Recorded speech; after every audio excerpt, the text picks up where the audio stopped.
অসুস্থতা একজন মানুষের জীবনে চলার পথে সৃষ্টি করে বাধা।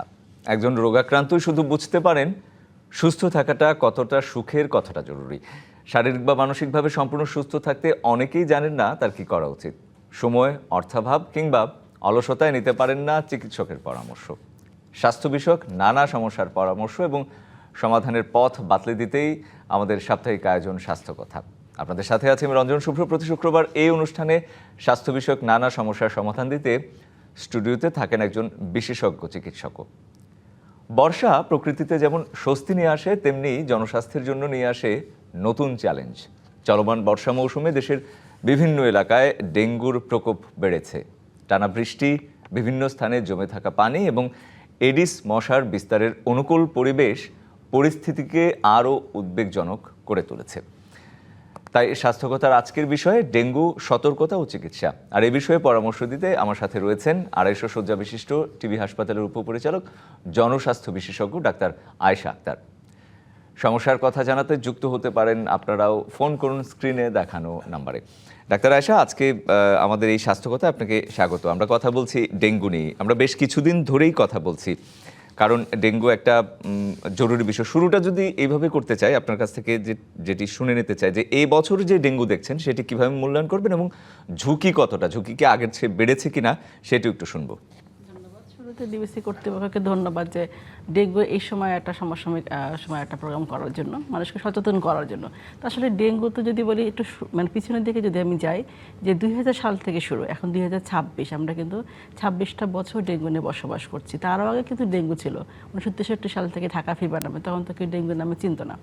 তাহলে এতটা বছর ধরে আমরা ডেঙ্গু নিয়ে বসবাস করছি, কেন ডেঙ্গু আমরা নিয়ন্ত্রণে আনতে পারছি না, কেন প্রতি বছরই বাড়ছে? মাঝে কিন্তু অনেকটা বছর যদি বলি 2003-04-এর দিকে কিন্তু অনেকটা কম ছিল। তারপরে 17-18 সালে ঢাকার বাইরে, আগে ছিল ঢাকা কেন্দ্রিক ডেঙ্গু, এরপরে ঢাকার বাইরে ছড়িয়ে পড়লো মানে কয়েকটি জেলায়। 19 সালে আপনারা জানেন যে সারা মানে পুরো 64 জেলায় ডেঙ্গু ছড়িয়ে পড়লো, 1 লাখের উপরে আক্রান্ত ছিল। এরপরে তো কোভিডকালীন সময় আসলো, তখন তো কোভিড রোগীদের জন্য ডেঙ্গু আসলে একদম কম ছিল। 21, 22, 23 সালে কিন্তু সর্বোচ্চ ভয়াবহ ডেঙ্গু আক্রান্ত মৃত্যু ছিল। 24 সালেও কিন্তু ছিল ডেঙ্গু আক্রান্ত মৃত্যু। 25 সালে আমরা দেখেছি এই সময় বর্ষা মৌসুমে বাড়ে।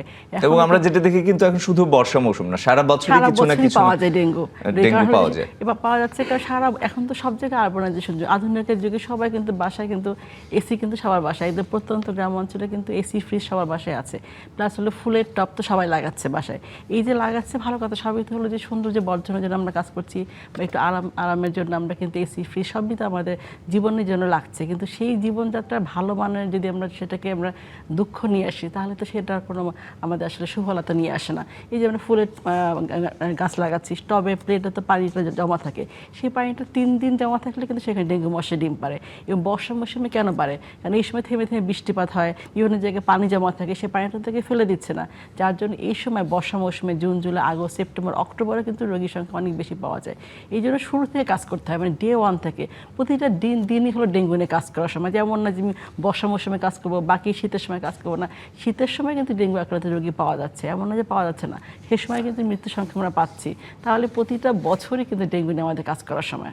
এখন কিন্তু মানে ভরা বর্ষা চলছে এই বছর, আসলে একদম এই যেটিকে বলা হয় যে পিক টাইম, এই সময় এসে ডেঙ্গু রোগী কেমন দেখছেন এই সাম্প্রতিক সময়? যদি বলি আমি যদি গত বছরের ডাটাটা পর্যালোচনা করি যে ডিফারেন্সটা কীরকম, ওই সময় কিন্তু দেখা যাচ্ছে এই সময়টা, এই যে জুলাই মাসে কিন্তু মৃত্যুর সংখ্যাটা অনেক বেশি ছিল। 60 জনের উপরে মানে আক্রান্ত, মানে মৃত্যু সংখ্যাটা জানুয়ারি থেকে শুরু করে এখন কিন্তু মোটামুটি সে কাছাকাছি চলে আসছে, আক্রান্ত সংখ্যা কিন্তু বাড়ছে। তাহলে আরও যদি আমরা সচেতন না হই, যদি রোগীরা সচেতন না হয়, তাহলে সংখ্যা কিন্তু বাড়তে থাকবে, মৃত্যুর মিছিল বাড়তে থাকবে। আমরা তো সবসময় চাই যে একজনের মৃত্যু না হোক, সেই জন্য আমরা কাজ করে যাচ্ছি, কিন্তু একা তো স্বাস্থ্য বিভাগে সম্ভব না। আমরা চিকিৎসা দিচ্ছি, অন্যান্য সেক্টরগুলো কাজ করছি, সিটি কর্পোরেশন, বিভিন্ন ধরনের কিন্তু আমাদের সংগঠনগুলো আছে, বিভিন্ন ধরনের কিন্তু আমাদের মানে মেম্বারশিপ আছে, এবং সমস্ত জায়গায় কিন্তু আমাদের স্টেক হোল্ডার মিলে কিন্তু কাজ করছে। এবং আমাদের জাতীয় কমিটি গঠন করা আছে, মানে কারা কারা এখানে কাজ করবে, সবাই তো আমরা কাজ করছি। কিন্তু প্রতিটা মানুষ যদি মিলে কাজ না করে, জনগণ সম্পৃক্ত কাজ না করে, সম্মিলিত প্রচেষ্টার মাধ্যমে কাজ না করলে ডেঙ্গু কিন্তু নির্মূল হবে না। তাহলে আমাদের এই কাজগুলোই চলবে সিটি কর্পোরেশন, স্বাস্থ্যসেবা সম্পৃক্ত হয়ে কাজটা, এবং সমন্বয় নিশ্চয়ই একটি গুরুত্বপূর্ণ বিষয়। আপনি নিজেই যেটি বলছেন যে সংক্রমণ কিন্তু বাড়ছে, এগুলো কি আসলে শুধুই প্রচলিত কারণে, না মানে মানুষ অসচেতনতা, মানুষের কিছু জায়গায় উদ্যোগের ব্যর্থতা, সমন্বয়হীনতা, এর বাইরে আসলে কোনো কারণ রয়েছে কিনা? এই যে সংক্রমণ আমরা দেখছি, এবং আরও একটা বিষয় যেটি আসলে উদ্বেগজনক করে তোলে পরিস্থিতি, যেটি হচ্ছে যে ডেঙ্গুর ধরন চেঞ্জ হয়, ধরন পরিবর্তন হয়। এবছরও কি এরকম কোনো লক্ষণ দেখছেন কিনা? হ্যাঁ, অবশ্যই। সেটা হলো যে অনেক আগে যেটা ছিল ক্লাসিক্যাল যে ডেঙ্গুটা লক্ষণটা, যেমন যে জ্বর 102 থেকে 4 পর্যন্ত জ্বর আসছে, এবং প্রচণ্ড গিটে ব্যথা বা কোমরে ব্যথা বা ঘাড়ে পিছনে ব্যথা বা চোখে পিছনে ব্যথা, চোখটা লাল হয়ে যাওয়া, র্যাশ ওঠা, এগুলো কিন্তু ক্লাসিক্যাল যেটা ফিভার মানে লক্ষণগুলো, সেগুলো কিন্তু সবার ক্ষেত্রে থাকে না। এই লক্ষণটা অনেক আগেই চেঞ্জ হয়ে গেছে। 2 থেকে 3 বছর আগে কেউ জানতেই পারছে না তার ডেঙ্গু হয়েছে, কারণ তার হয়তো সামান্য পেটে ব্যথা করছে বা কাশি হচ্ছে অথবা লুজ মোশন হচ্ছে, সে হয়তো ভাবছে যে তা হয়তো এটা নর্মাল, হ্যাঁ, হয়তো বা এমনি কোনো খাওয়ার কারণে হলো। কিন্তু সে যে ডেঙ্গু পজিটিভ সেটা কিন্তু সে জানতে পারছে অনেক পরে, যখন সে একদম খারাপের দিকে যাচ্ছে, যখন টেস্ট করতে আসছে। তাহলে এখন মনে করতে হবে যে এই সময়টা না, শুধু সারা বছরই যদি একটু শারীরিক ব্যত্যয় ঘটে, মানে হয়তো জ্বর নাই কিন্তু কাশি আছে বা অন্য কোনো সমস্যা, তাহলে সেটাকে মনে করতে হবে এই সময় তো অবশ্যই সেটাকে ডেঙ্গু হিসেবে ধরতে হবে। অন্য সময় অবশ্যই চিকিৎসকের পরামর্শ নিয়ে টেস্ট করা, কারণ এখন তো টেস্ট ফ্রি করে দেওয়া হয়েছে। NS1 IgG IgMটা কিন্তু বিনামূল্যে করে দেওয়া হয়েছে। তাহলে সরকারি হাসপাতালে রোগীরা কিন্তু অবশ্যই চাইলে আসতে পারে, কিন্তু রোগীরা কি করে, আসলে জ্বর হলে একটা ওষুধ খেয়ে ফেললো, না একটা অ্যান্টিবায়োটিক খেয়ে ফেললো, মানে নিজেদের এই যে অবহেলা করা, অবহেলাটা কিন্তু সবচেয়ে বড় কারণ।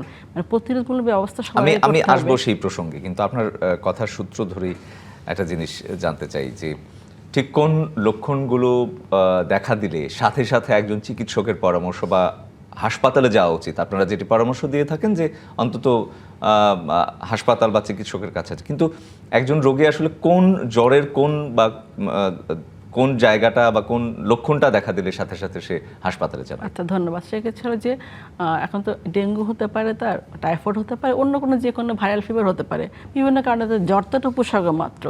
যখনই তার হলো যে জ্বর বা অন্য কোনো সমস্যা দেখা দিচ্ছে, বলে না নর্মাল জীবনযাত্রা থেকে একটু ব্যাহত, হয়তো পেটে ব্যথা করছে, অথবা তার খাওয়ার কোনো রুচিনে বমি হচ্ছে, যে কোনো কারণ হোক না কেন, সে শুরুতে চিকিৎসকের পরামর্শ নেবে। জ্বর হলে শুধুমাত্র প্যারাসিটামল, কারণ ডেঙ্গুর ক্ষেত্রে যদি আমি অ্যাসপিরিন বা আইবুপ্রোফেন খাই, অন্য কোনো ওষুধ খাই প্যারাসিটামল ছাড়া, সেক্ষেত্রে আমার হিমোরেজিক ডেঙ্গু হওয়ার সামান্য বেশি থাকে, ব্লিডিং হওয়ার চান্স থাকে। সেই জন্য আমাকে কোনো ওষুধ খাওয়া যাবে না, শুধুমাত্র প্যারাসিটামল ছাড়া, এবং শুরুতে চিকিৎসকের পরামর্শ নেওয়া। কারণ NS1টা কিন্তু জ্বরের 3 থেকে 4 দিন পর্যন্ত পজিটিভ আসে, এরপর কিন্তু নেগেটিভ আসে। তো পেশেন্ট হয়তো বা 3-4 দিন হওয়ার পরে হয়তো বা যে একটা টেস্ট করে ফেললো, হ্যাঁ, তখন তো নেগেটিভ আসলো, সে ভাবলো আমার তো ডেঙ্গু হয়নি, কিন্তু সে ডেঙ্গু পজিটিভ, সে সেকেন্ড টাইম আক্রান্ত হলে সে আরও ঝুঁকির মধ্যে পড়লো, সে কিন্তু সেটা জানতেই পারলো না। সে যখন লাস্ট মুহূর্তে আসে তখন আইসিইউতে নিয়ে বাঁচানো যায় না। তার মানে তাকে হলো যে শুরুতেই চিকিৎসকের পরামর্শ নিতে হবে, এবং তাকে আমাদের হটলাইনের সেবা আছে, হটলাইনে কিন্তু ফোনে কথা বলতে পারে যে আমার এই সমস্যা হচ্ছে, আমি কি করব, আমার একটু কাশি হচ্ছে, জ্বর হচ্ছে, আমি কি করতে পারি। এটা কিন্তু চিকিৎসক তাকে পরামর্শ দেবে, সঠিক পরামর্শ। রেজিস্টার চিকিৎসকের কাছে যেতে হবে। সে ফার্মাসিতে ওষুধ খেয়ে ফেলছে, সে অ্যান্টিবায়োটিক খাচ্ছে, সে নিজেকে খেয়ালই করছে না, এটা গুরুত্ব দিচ্ছে না। এই গুরুত্ব না দেওয়ার কারণে কিন্তু পেশেন্টগুলো কিন্তু খারাপের দিকে যায়। মানে আমরা আসলে রোগীদের সচেতনতার কথা বললাম, প্রশাসনের আসলে উদ্যোগগুলোতেও কি আসলে কোথাও ঘাটতি রয়েছে? আমরা প্রতি বছরই একই ধরনের ক্যাম্পেইন দেখি, একই রকমের কার্যক্রম দেখি, কথা শুনি, কিন্তু সমাধানটা হচ্ছে না। মানে প্রশাসনের উদ্যোগেও আসলে কোথাও ঘাটতি রয়েছে কিনা জনগণের সচেতনতার ক্ষেত্রে? আমরা তো আছি, যদি বলি যে সরকারি যারা সরকারি বিভিন্ন সংস্থাগুলো আছে, আমরা স্বাস্থ্যসেবায় আছি। স্বাস্থ্যসেবার কাজ কি, পেশেন্ট আসলে তাকে সেবা দেওয়া এবং গাইডলাইন তৈরি করা, কিভাবে আসলে ডেঙ্গু রোগীর চিকিৎসাটাকে আরও মডিফাইড করা যায়। এই ধরনের কিন্তু কার্যক্রমগুলো আমরা করি, মানুষকে সচেতন করা, যেগুলো আমাদের দরকার। অন্যান্য সেক্টরগুলো, সিটি কর্পোরেশন তারা কাজ করছে, স্থানীয় সরকার কাজ করছে, জনপ্রতিনিধি সবাই তো কাজ করছে, কিন্তু প্রতি বছরই বাড়ছে কেন? কারণ যে মানুষ কথাগুলো শুনছে না, সচেতন না। জনগণ সম্পৃক্ত হয়ে কাজ করতে হবে। ডেঙ্গু কেন বাড়ছে সবাই জানে। এটা হলো যে কোনো মানে পরিষ্কার, আমি যদি এই কাপের মধ্যে পানিটা রেখে দিই পরপর 3 দিন ঢাকনা খোলা অবস্থা, এখানে কিন্তু ডেঙ্গু মশা ডিম পারবে। তার মানে বাসা বাড়িতে কিন্তু ডেঙ্গু মশা ডিম পাচ্ছে, আশপাশটা আমাকে ডিম পাচ্ছে, সেখানে আমাকে তো নিজেকে মানে ঠিক করতে হবে, সচেতন হওয়াটা। তার আমি যতই বাবা করে বলি না, সচেতন যদি না হয়, তাহলে তো এখান থেকে তো মৃত্যু থেকে ঠেকানো যাবে না, বা আক্রান্ত কমানো যাবে। আক্রান্ত বেশি হলে মৃত্যু বাড়বে। তা সবাই যদি একসাথে যদি কাজ না করে, নিজের ভালো যদি নিজে না বুঝি, তাহলে কত আর আমরা বলে বলে ভালো করাবো, আমরা বলে যাচ্ছি প্রত্যেক বছরই একই কথা বলছি, ডেঙ্গু নিয়ে কথা বলছি, বংশবিস্তার রোধ নিয়ে কথা বলছি, মানুষ শুনছে কিন্তু সেটা মানছে না, জানে ঠিকই জানে কিন্তু সেটা মানছে না। একসাথে যদি আমরা কাজ না করি, একসাথে মিলে যদি ভালো না চাই, তাহলে কিন্তু আসলে যতই আমরা মিটিং করি, যতই আমরা সবাইকে বুঝাই যে মানে কি করতে হবে না করতে হবে, ডাক্তারের কাছে আসেন, কখন আসবেন, বারবার করে বলে যাচ্ছে, কিন্তু রোগী যদি না বুঝে তাহলে তো সম্ভব না। ডেঙ্গুর চিকিৎসাটা আসলে একটা কিন্তু ধারণা আছে যে আসলে চিকিৎসা নেই, আবার কেউ কেউ বলেন যে চিকিৎসা রয়েছে। একটু যদি আমরা যদি আসলে পরিষ্কার করতেন যে ডেঙ্গুর চিকিৎসাটা আসলে কিভাবে। ধন্যবাদ। ডেঙ্গুর ক্ষেত্রে মেইনলি কিন্তু হলো তরল পদার্থের পরিমাণটা ঠিক রাখা, এটাই কিন্তু মেইন চিকিৎসা। কারণ এটার জন্য কিন্তু এটার জন্য কিন্তু অ্যান্টিভাইরাল নাই, অন্য কোনো আলাদা করে কিন্তু ভ্যাকসিনও কিন্তু বাংলাদেশে নাই, যার জন্য সিমটোমেটিক ট্রিটমেন্ট আমরা উপসর্গ দেখে চিকিৎসাটা আমরা দিই। এবং ডেঙ্গুর ক্ষেত্রে সবার ক্ষেত্রে যেটা দরকার, এই যে আমাদের বডিতে যে তরলটা থাকে সেটার পরিমাণটা একদম পর্যাপ্ত পরিমাণে থাকে, যেন মানুষ যেন পানিটা ঠিক মতো খেতে পারে। যারা আক্রান্ত হচ্ছে, পানিটা নর্মালি পূর্ণবয়স্ক মানুষের কিন্তু 2 থেকে 2.5 লিটার পানিটা খাওয়া উচিত, সাথে অন্যান্য খাবার তো আছে। তো ডেঙ্গুর ক্ষেত্রে আরও বেশি পরিমাণে ওটস স্যালাইন খেলো বা তরল জাতীয় খাবারটা খেলো, এইটার পরিমাণ যদি ঠিক থাকে, সে যদি ঠিকমতো খেতে পারে, তার যদি বমি না হয়, পেটে ব্যথা না করে, সে কিন্তু বাসা সুস্থ থাকতে পারে। হয়তো দেখা যাচ্ছে 5 থেকে 7 দিন পরে তার জ্বর হওয়ার পরে র্যাশটা উঠলো এবং তখন কাউন্টটা কমতে থাকবে, পেটের কাউন্টটা, এরপরে কিন্তু আবার 2 দিন পর বাড়তে থাকে। এই যে বাড়তে থাকলো, অনেকে এই সময় কী করে, রেস্ট নেয় না, পর্যাপ্ত মানে বিশ্রাম নিচ্ছে না, ঠিকমতো খাচ্ছে না, আবার খারাপের দিকে যায়। এই জন্য ডেঙ্গুর ক্ষেত্রে খেয়াল রাখতে হবে, সে বাসায় বিশ্রামে থাকবে, খাওয়া ঠিক মতো খাবে। এবং যদি খেতে না পারে, তা বিপজ্জনক যেগুলো সেগুলো বলছি, যে খেতে পারছে না, বমি করছে, ডায়রিয়া হচ্ছে এবং তার ব্লাড প্রেশার কমে যাচ্ছে, অথবা তার সারা শরীরে র্যাশ উঠছে এবং খুব চুলকাচ্ছে, ব্লিডিং হচ্ছে, তখন তাকে হাসপাতালে ভর্তি হতে হবে। কিন্তু পেশেন্টরা যদি এরকম মনে করে যে না, আমার হলো যে জ্বর আসছে, আমি প্যারাসিটামল এখন ওষুধ খেয়ে ফেললাম, হয়তো আইবুপ্রোফেন খেয়ে ফেললাম, অথবা আমি অ্যাসপিরিন খেলাম, অথবা আমার মনে হচ্ছে আমি অ্যান্টিবায়োটিক খেয়ে ফেললাম, বা নিজেদের খেয়াল করলাম না, হ্যাঁ, এগুলো একদম করা যাবে না। কারণ ডেঙ্গু ভাইরাসটা মেনলি হলো যে প্লেটলেট কাউন্টটাকে আমাদের কমিয়ে দেয়, কাউন্টটাকে, এটা ভাইরাসটার লক্ষণ। মানে আমাদের বোন ম্যারোতে যে তৈরি হয় প্লেটলেট, সেটাকে ধ্বংস করে ফেলে, অ্যান্টিবায়োটিক রিয়াকশন হয়ে আমাদের বডিতে মানে প্রবলেম হয়ে আমাদের রোগপ্রতিরোধ কমে যায়। তো এই ডেঙ্গুর ক্ষেত্রে দেখা যাচ্ছে যে প্লেটলেট কাউন্টটা কমছে, কিন্তু আবার কিন্তু বেড়ে যাচ্ছে, সেটা খাওয়ার উপর ডিপেন্ড করে। এখন যদি আমি বিশ্রাম না নিই, ঠিকমতো পানিটা না খাই, এবং যদি আমাদের অন্যান্য খাবার যেগুলো আছে সেগুলো যদি ঠিকমতো আমরা না খেয়ে থাকি, যদি রেস্টে না নিই, তাহলে কিন্তু হঠাৎ সব ব্লিডিং শুরু হতে পারে। ব্লিডিং শুরু হয়ে গেলে পেশেন্ট কিন্তু খারাপের দিকে যেতে পারে, শকে যেতে পারে। তো এই জিনিসটা খেয়াল রাখা দরকার যে আসলে ডেঙ্গু যদি পজিটিভ হয়, আতঙ্কিত হওয়া দরকার নেই, সচেতন হব, আমি চিকিৎসকের কাছে পরামর্শ নিব, কিন্তু আতঙ্কিত চোরাচুরি করবো না যে পেটের কাঁপি আমার কমে যাচ্ছে, আমার এখনই ব্লাড লাগবে, এরকম ভাবার কোনো দরকার নেই। সেই ক্ষেত্রে আমরা কিন্তু আসলে ডেঙ্গুর একটা প্রচলিত ধারণা দেখি যে প্লাটিলেটই আসলে এটির নিয়ন্ত্রক। আসলেই কি আর মানে বিষয়টা এরকম কিনা যে প্লাটিলেটের যে পরিমাণ সেটি কি আসলে নির্ধারণ করে না? এটা অনেক আগে ধারণা ছিল, এবং অনেক আগে আপনারা মনে আছে যেমন 2000 সালে, যখন 2000 সালে তখন কিন্তু সবাই প্লেটলেট দেওয়ার জন্য অস্থির ছিল, সব জায়গায় প্লেটলেট কাউন্টটা কমে যাচ্ছে, প্লেটলেট দিচ্ছে 4 ব্যাগ রক্ত মিলে একটা প্লেটলেট করা হয়, সেটাকে অনেক কিন্তু ব্যয়বহুল, সেটা দেওয়া। কিন্তু এখন কিন্তু সেরকম না, এখন দেখা যাচ্ছে যে পেশেন্টের 10,000-এর নিচে কাউন্টটা চলে আসছে, কিন্তু সে শারীরিকভাবে সুস্থ, খেতে পারছে, তার ব্লাড প্রেশার ঠিক আছে, অন্যান্য শারীরিক সমস্যাগুলো নাই, তাহলে কিন্তু আমরা তাকে দিচ্ছি না। যদি দেখা যাচ্ছে 1 লাখের নিচে, কিন্তু সে হলো যে রক্তচাপটা একদমই কমে গেছে, প্রেশারটা একদমই ফল করলো, বা আপনি পানি চলে আসলে পেটে পানি বা ফুসফুসে পানি চলে আসলে, অন্যান্য বিষয়গুলো আমরা দেখি, হিমাটোক্রিট কাউন্টটা দেখি, হিমাটোক্রিট কাউন্টটা কি আমার বেড়ে যাচ্ছে না কমে যাচ্ছে, এগুলো সব প্যারামিটারগুলো দেখে কিন্তু চিকিৎসা আমরা দিচ্ছি। তো এই জন্য পেশেন্টের হলে যে আতঙ্কিত না হয়, চিকিৎসকের পরামর্শ নেওয়াটা সবচেয়ে জরুরি দরকার। একদম। শিশু, বয়স্ক, গর্ভবতী নারী, আমি যদি এই 3 শ্রেণীর কথা একটু জানতে চাই যে তাদের জন্য ডেঙ্গু কতটা ঝুঁকিপূর্ণ, এবং তাদের ব্যাপারে আলাদা করে কোনো পরামর্শ থাকে কিনা আপনাদের? হ্যাঁ, অবশ্যই থাকে, কারণ শিশুদের আর গর্ভবতী নারী আর বয়স্ক যারা আছেন তাদের ক্ষেত্রে অবশ্যই ঝুঁকিপূর্ণ বেশি। কারণ বাচ্চাদের ক্ষেত্রে বাচ্চারা তেমনি খেতে চায় না, জ্বর হলে তেমনি তারা কিছুই খায় না, দেখা যাচ্ছে যে তারা পানিটাও খাচ্ছে না, সেক্ষেত্রে বাচ্চার দিকটা অবশ্যই খেয়াল রাখা দরকার। গর্ভবতী নারী যারা আছে তাদের ক্ষেত্রে কিন্তু একটা বাচ্চা তো তার ভিতরে গড়ে উঠছে, সেই বাচ্চা খেয়াল রাখা, মাকে খেয়াল রাখা, এটা তো অবশ্যই দরকার। এবং বয়স্ক যারা আছে 60 ঊর্ধ্ব, তাদের তো দেখা যাচ্ছে প্রেশার থাকে, ডায়াবেটিস থাকে, কিডনি সমস্যা থাকে, জটিলতা থেকে থাকে। এই ক্ষেত্রে ডেঙ্গু দ্বারা আক্রান্ত হলে ভাইরাস দিয়ে, তখন তার ক্ষেত্রে এই জটিলতা আরও বাড়ে, ঝুঁকিপূর্ণ অবশ্যই এই 3 শ্রেণী ঝুঁকিপূর্ণ। এবং অ্যাজ এ হোল যদি বলি, সবারই ঝুঁকি কিন্তু ডেঙ্গুর ক্ষেত্রে আছে, সেই জন্য ডেঙ্গু যাতে না হয় সেই জন্য অবশ্যই প্রত্যেকগুলো ব্যবস্থা গড়ে তোলা দরকার, যেটা দরকার আমাদের ডেঙ্গু মশা বংশবিস্তার রোধ করা। সেই রোধ করাটা সবাই আমরা জানি কীভাবে রোধ করতে হয়, সেটা আমরা সবাই মিলে একসাথে কাজ করা দরকার। নিজের বাসা বাড়ি পরিষ্কার পরিচ্ছন্ন রাখা, অফিসটা অথবা চারপাশটা, এবং হাতে হাত মিলে কাজ করা। স্কুল কলেজ যারা আছে সবাই একসাথে যদি আমরা কাজ না করি, ডেঙ্গু এরকম আক্রান্তের সংখ্যা প্রতি বছর হতে বেড়ে যাবে। তাহলে আমাদের কমিয়ে আনার জন্য দরকার জনসম্পৃক্ত হওয়া, সচেতন হওয়া। অন্যান্য সেক্টর যারা বলতো কাজ তো আমরা করে যাচ্ছি সবাই মিলে, যারা যারা আমাদের সরকারি সংস্থা যারা আমরা আছি, কিন্তু সবাই যদি একসাথে কাজ না করি তাহলে প্রতি বছর আমরা কথা বলে যাব ডেঙ্গু নিয়ে, আক্রান্ত মৃত্যু নিয়ে কথা বলে যাচ্ছি, কিন্তু আমাদের যেটা লক্ষ্য যে আক্রান্তের সংখ্যা একদম কমিয়ে আনা, যেটা আপনি বারবারই বলছেন যে সংক্রমিতের সংখ্যা কমিয়ে আনা। কেন আমরা সচেতন না, কেন আমরা জানি যে আমরা কোথায় মানে ডেঙ্গু মশার ডিম পাচ্ছে, কেন সেটা পরিষ্কার আমরা করছি না, কেন পানিটা ফেলে দিচ্ছে না, পরিষ্কার কেন আমরা করছি না, এটা তো বারবার করে বলছি। এই জন্য দরকার নিজেকে একটু ভালোবাসা, নিজের পরিবারকে ভালোবাসা, দেশকে ভালোবাসা, মানবিক হওয়া, সচেতন হওয়া, মানুষকে ভালোবেসে কাজটা করা। একদম। ডেঙ্গু নিয়ে কিছু প্রচলিত ভুল ধারণাও রয়েছে, সেগুলো যদি একটু ভেঙে দিতে চান যে ঠিক কতদিনের মধ্যে পরীক্ষা করাটা উচিত, এবং হাসপাতালে আপনি একটু আগেই বললেন যে কোন লক্ষণগুলো দেখা দিলে বিপদ চিহ্ন দেখা গেলে কখন সে আসবে, সেই ক্ষেত্রে একদম পরীক্ষার সময়টা যদি একটু বলে দেন যে ঠিক জ্বর আসার কত দিনের মধ্যে, কতক্ষণের মধ্যে, কত ঘন্টার মধ্যে আসলে পরীক্ষাটা করা উচিত। সেটা হলো দেখা যাচ্ছে জ্বর আসলে কিন্তু 24 ঘন্টার মধ্যে এনএসআর পজিটিভ আসে, এবং 4 দিনের মধ্যেই বলবো যে পরীক্ষাটা করে নেওয়া উচিত। কারণ 4 দিনের পরে 5 দিনের দিন কিন্তু এনএসআর অ্যান্টিজেনটা ব্লাডার থাকে না, তখন নেগেটিভ আসে। এই জন্য শুরুতে 24 ঘন্টার মধ্যে এনএসআরটা করবে, সাথে অবশ্যই চিকিৎসকের পরামর্শটা নিতে হবে। সিবিসি কাউন্ট আমরা করি 4 থেকে 5 দিন, আইজিজি আইজিএমটা করি। তা আগে ডেঙ্গুর ক্ষেত্রে 4টা সেরোটাইপ, অনেক ক্ষেত্রে অনেক দেশে কিন্তু 5টা সেরোটাইপ আছে, ডেন 1, 2, 3, 4। সে যদি একবার একটা দিয়ে আক্রান্ত হয়, সেকেন্ড টাইম সেটা দিয়ে আক্রান্ত সে হচ্ছে না, আর একটা দিয়ে আক্রান্ত হচ্ছে, ডেন 2 দিয়ে হচ্ছে বা 3 দিয়ে 4 দিয়ে, এটা কিন্তু আরও মারাত্মক। একবার সে আক্রান্ত হওয়ার পরে সেকেন্ড টাইম যখন আক্রান্ত তার অ্যান্টিবডি অ্যান্টিজেন রিয়াকশন হয়, সেখানে সে পেশেন্টটা একদিনের দিনে খারাপ হয়ে যাচ্ছে, শকে চলে যেতে পারে। সেটা জানতেই পারছে না সেকেন্ড টাইম আক্রান্ত কিনা, কারণ সে ডাক্তার কাছে কখনো আসেনি, পরীক্ষা কখনো করেনি। এই জন্য তার শুরুতেই ডে 1 থেকে চিকিৎসকের পরামর্শ নিতে হবে, এবং একটা পরীক্ষার কথাও অবশ্যই NS1 সিবিসি কাউন্ট বা আইজিজি আইজিএমটা করে নিতে হবে।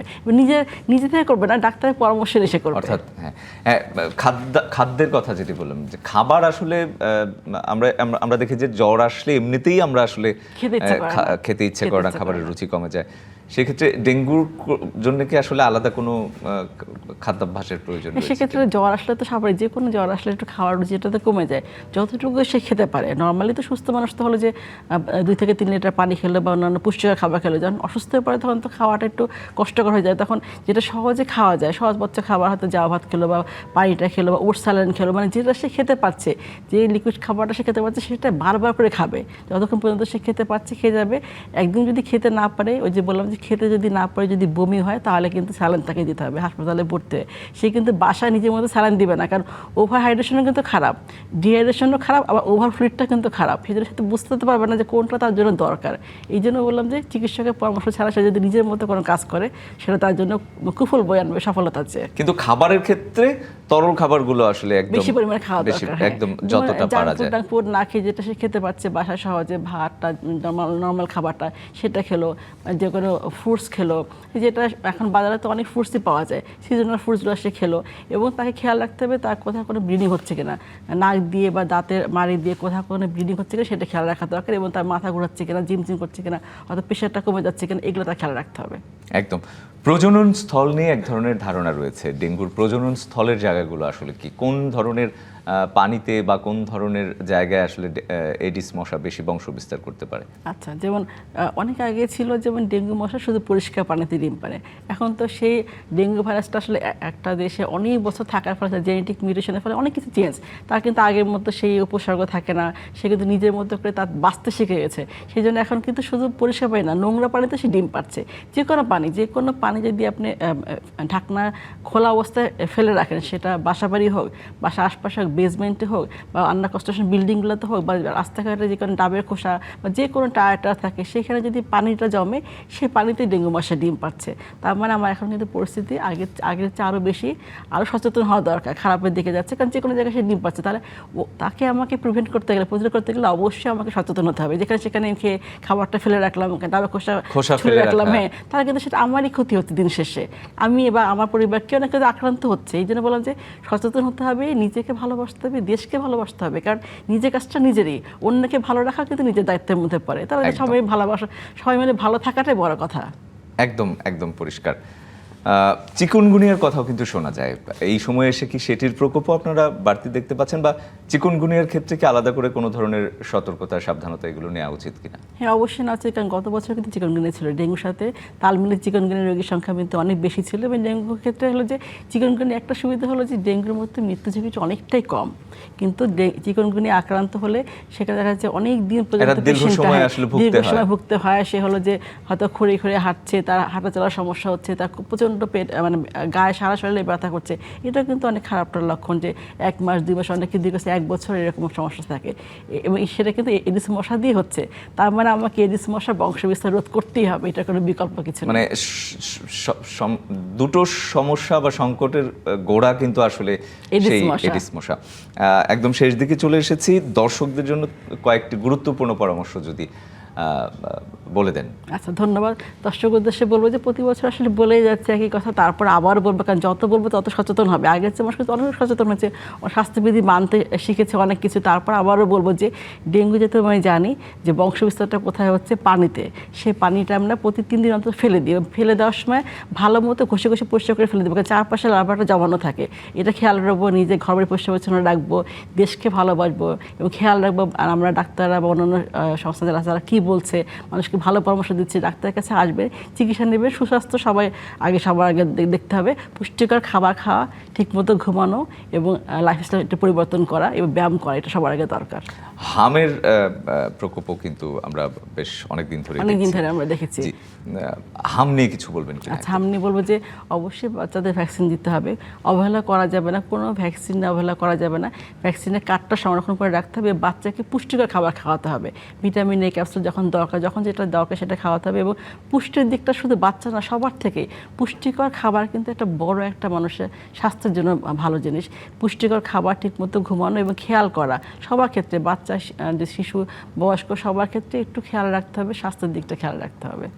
মায়ের বুকের দুধ কতটা জরুরি? অবশ্যই মায়ের বুকের দুধ মানে এসেনশিয়াল। 6 মাস, পূর্ণ 6 মাস পর্যন্ত বাচ্চাকে, শিশুকে মায়ের বুকের দুধ খাওয়াতে হবে, সাথে 6 মাস পর থেকে অন্যান্য খাবার খাওয়াতে হবে। কিন্তু আজকাল কিন্তু সেটা কিন্তু করছে না দেখে বাচ্চারা অবশ্যই শিকার হচ্ছে। অনেকেই করছে। শুরুতে বাচ্চারা দেখা যাচ্ছে খারাপের দিকে যাচ্ছে, সেটা করা যাবে না। অবশ্যই বাচ্চাকে, মাকে খেয়াল রাখতে হবে।